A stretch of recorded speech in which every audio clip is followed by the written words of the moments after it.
आइए बच्चों, आज हम कविता बारिश के दिन के कुछ शब्दार्थ के बारे में जानें। कविता में शब्द का प्रयोग हुआ था बौछार। बौछार का अर्थ होता है बच्चों वर्षा की तिरछी आती हुई बूंदों का समूह। जब बारिश होती है और बारिश की जब बूंदें पड़ती हैं तो उसे हम बौछार कहते हैं। उसके बाद शब्द आया धूमिल। धूमिल का अर्थ होता है धुंधला। जब बारिश बहुत तेज होती है तो हमें कुछ भी स्पष्ट नहीं दिखलाई पड़ता है, धुंधला दिखलाई पड़ता है। उसके बाद शब्द था बच्चों कविता में सृष्टि। सृष्टि का मतलब होता है संसार, पूरी दुनिया। दृष्टि, दृष्टि का अर्थ होता है नजर। फिस्ट यानी कि भोज, हम जब भोजन का आयोजन करते हैं जहाँ सब लोग इकट्ठे होकर खाना खाते हैं मिलकर, तो उसे हम फिस्ट अंग्रेजी में और हिंदी में भोज कहते हैं। और उसके बाद एक शब्द था लिस्ट।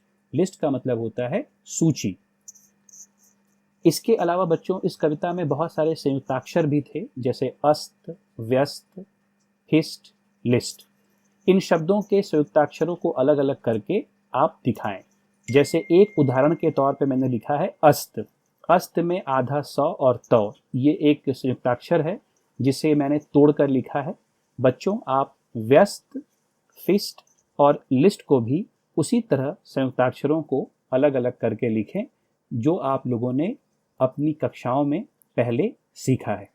तो आइए बच्चों, अब हम कविता बारिश के दिन पाठ पर आधारित कुछ प्रश्नों के उत्तर अपनी अभ्यास पुस्तिका में लिखेंगे।